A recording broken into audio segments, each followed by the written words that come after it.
Hey guys, how the hell are you? And welcome back to Arnold Drinks. My name is Arnold, and tonight I drink.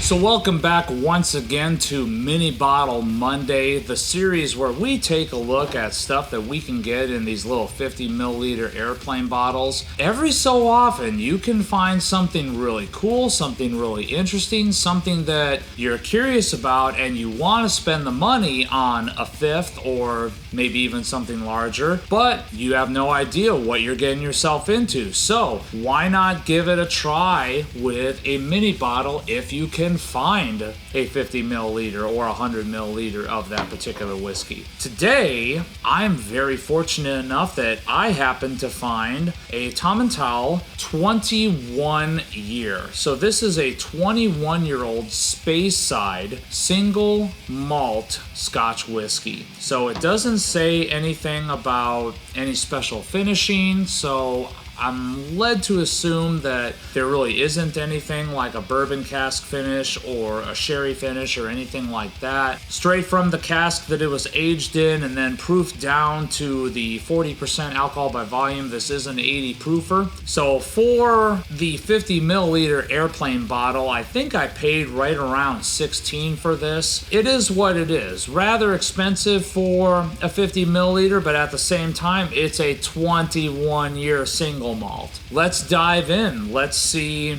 if this was worth spending that kind of money on. Nice, rich little gold, not super dark either, but very thick and viscous inside that glass. All those legs just flowing down the side of the Glencairn.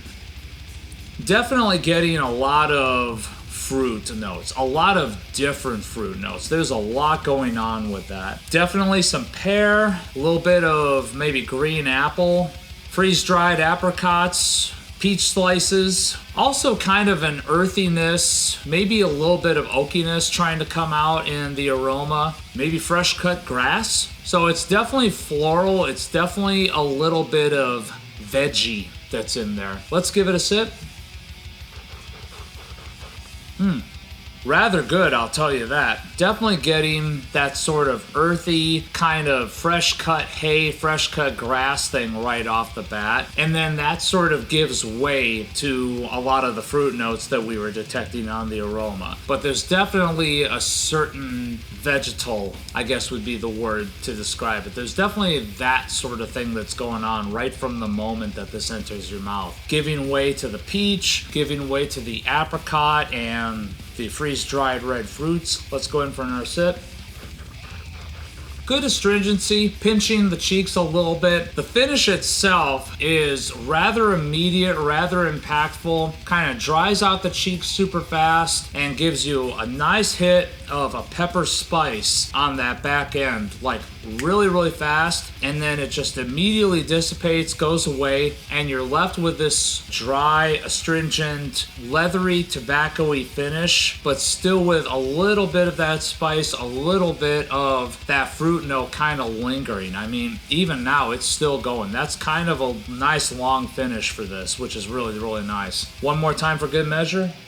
This is really awesome. At the beginning of that taste, at the beginning of the palate, kind of a cornucopia happening. A little teeny tiny bit of citrus zest as well, but that's something that is just kind of poking its head up. It's not a real prominent note like the other stuff is. But at the same time, it's one of those things where it's not ridiculously complex. You've got a few notes in there like the leather and the sort of tobacco note that's underneath, they're coming up with this oak note. I mean, this thing is 21 years old in the barrel, so you're going to get some oakiness coming through. You're going to get that characteristic, especially for something that doesn't say it was finished in anything special. There's no sherry finishing, no bourbon finishing, no rum cask finishing, that at least it states. So one can only assume there isn't any. So with that, you're getting a pretty heavy oak note that's coming in there on the palate, kind of mid-palate, back end, and then kind of carrying through to the finish. And that's bringing with it those sort of super mature notes of the leather and the tobacco. All in all, I would say that this is rather good. It's rather great drinking. I think I would like something that is just a little bit easier sipping, easier drinking. I think I would love this a lot more if it was Pedro Jimenez sherry cask finished. I think if this was sherry finished, I would be all over this and I would be spending that kind of money that this goes for. I've looked up varying prices for it as far as getting a fifth goes,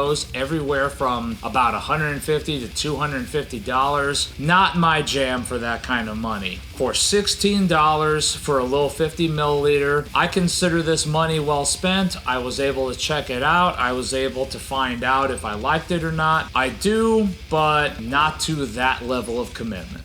So thank you guys so very much for tuning in. Please remember to like this video, subscribe to this channel, keep hitting that subscribe button because the channel is growing, the content is flowing, and I want to keep making more of it for you. As always, please remember, take what you do seriously, do not take yourselves too seriously.